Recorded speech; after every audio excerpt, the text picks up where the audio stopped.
Di dalam buku kajian kitab Aqidatul Awam yang diterbitkan oleh penerbit Santi Press dan Dirboyo Press cetakan pertama Juli 2019 halaman 64, malaikat Munkar dan Nakir itu dilukiskan sebagai malaikat yang menakutkan. Malaikat yang menakutkan. Dalam kubur itu ruangannya sempit, gelap. Ada yang pernah? Di dalam kubur itu sempit, gelap, tiba-tiba muncul malaikat yang matanya itu hitam menakutkan, matanya bagaikan kilat menyambar, masing-masing memegang palu. Andaikan palu yang dipegang malaikat itu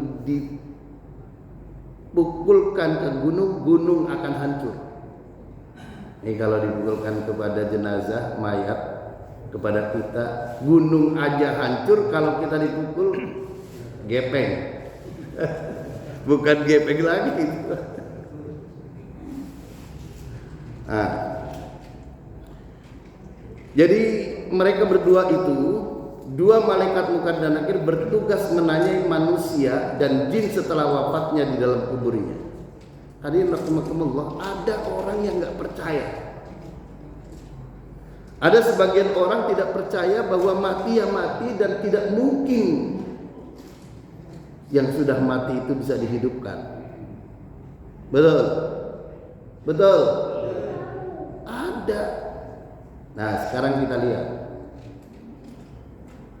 Jadi mereka berpendapat bahwa mustahil sesuatu yang sudah mati bisa hidup kembali. Mustahil tulang belulang yang sudah menjadi tulang belulang itu akan bisa hidup kembali. Karena itu ini ngaji tauhid. Ngaji tauhid itu ngajinya jelimet, pikirannya mumet, lalu kemudian pahalanya gampang masuk surga. Amin. Ya Rabbal. Pertama, di dalam Al-Quran surat Al-Kahfi ayat 9 sampai 26 dikisahkan yang disebut Ashabul Kahfi. Dulu ada sekelompok pemuda, beberapa orang pemuda yang hidup di zaman Raja Zalim. Raja Zalim, penyembah berhala. Diingatkan oleh pemuda-pemuda ini, tapi kemudian malah pemudanya yang diancam dan diburu, sehingga ketujuh pemuda itu berlari menghindari kejaran tentara kerajaan, kemudian masuk ke dalam gua. Hadirin kaum muslimin rahimakumullah. Kita lanjut saja ke sini, ke Al-Qur'annya. Ketika pemuda itu di dalam gua, Al-Qur'an menjelaskan walabithu fi kahfihim salasami'atin sinina wazdadu tis'a. Mereka di dalam gua itu salasami'atin sinin, 300 tahun, wazdadu tis'a ditambah 9 tahun. Jadi berapa? 309 tahun. Al-Quran menjelaskan bahwa pemuda yang dikejar oleh Raja Zalim itu lalu kemudian dia masuk ke dalam surga, masuk ke dalam gua, lalu kemudian dia tidur di situ selama 309 tahun. Ini Al-Quran. Wajib kita imani, wajib kita percaya. Lalu kemudian wa kadzalika ba'atsna liyatasaaluna bainahum qala qailum minhum kam labithtum qalu labithna yauman aw ba'da yaum. Setelah tidur 309 tahun, pemuda itu dibangkitkan, dibangunkan oleh Allah. Qailum minhum kam labithtum. Di antara mereka saling bertanya, kira-kira kita tidur di sini sudah berapa lama? Labithna yauman. Seorang pemuda mengatakan kita tidur itu seharian penuh.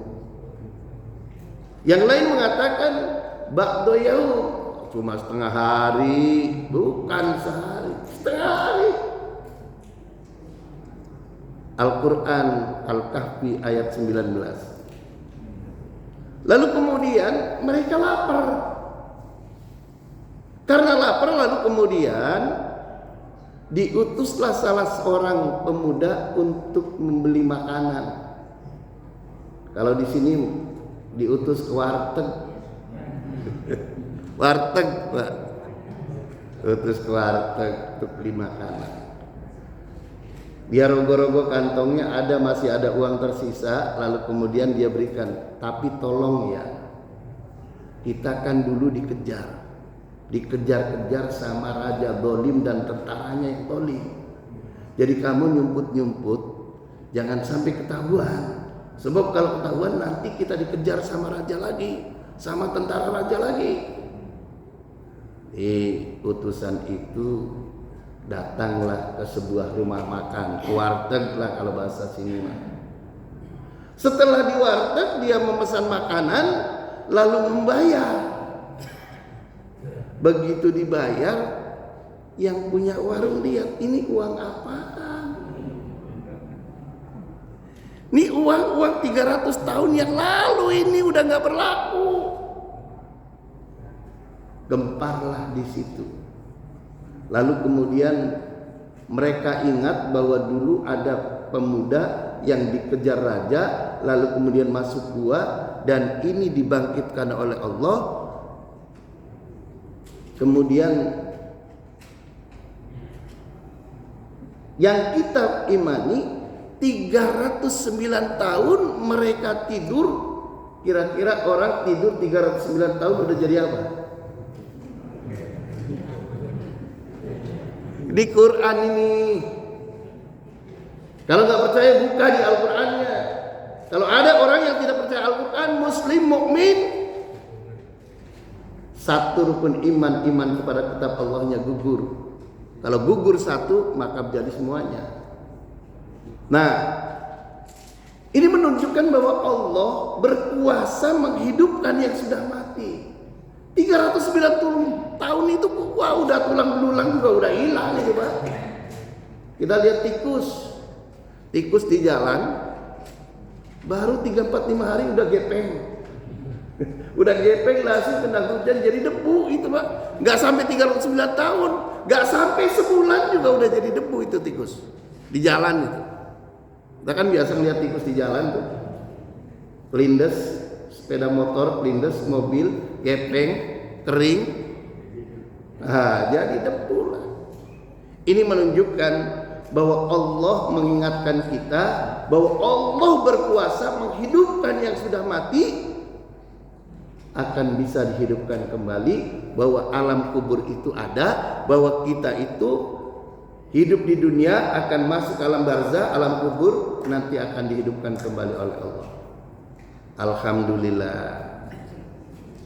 Yang kedua,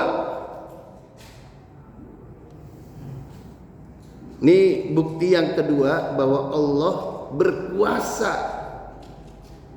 menghidupkan yang sudah mati. Nabi Ibrahim, Nabi dan Rasul,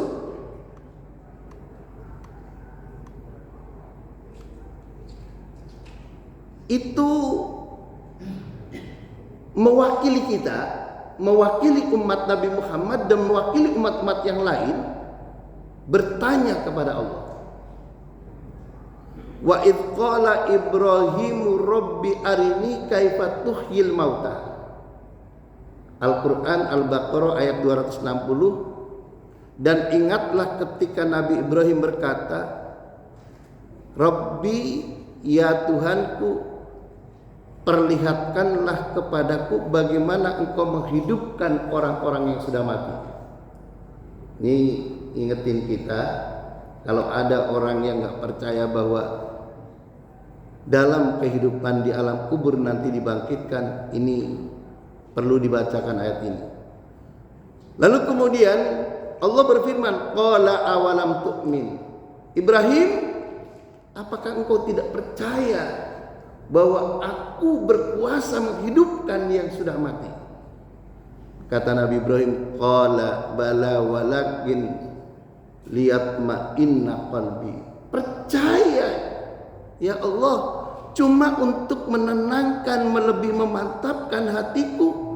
Aku bertanya, kaifa tuhyil mauta? Bagaimana engkau menghidupkan makhluk, menghidupkan orang yang sudah mati? Hadirin kaum muslimin rahimakumullah. Kemudian Allah perintah kepada Ibrahim, fakhudh arba'ata minat tayri fasurhunna ilaik. Kalau begitu, ambillah 4 ekor burung, fasurhunna ilaika, lalu kemudian engkau cincang-cincang.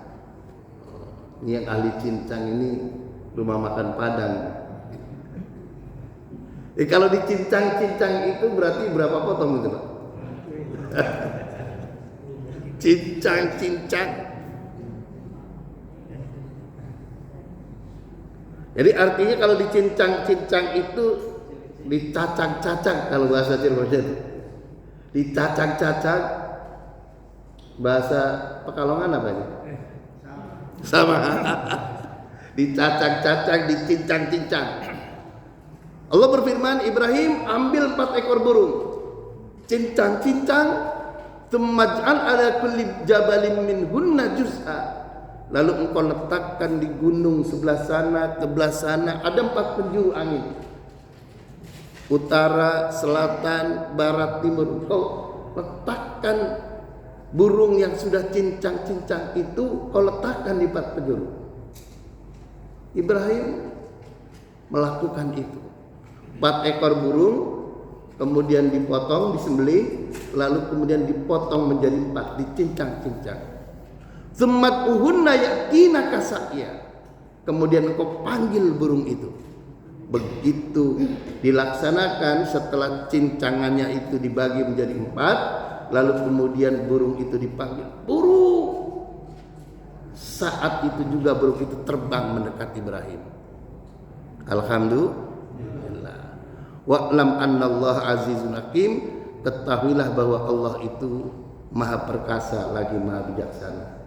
Ini bukti bahwa Al-Quran pun telah menegaskan bahwa Allah maha kuasa menghidupkan yang sudah mati.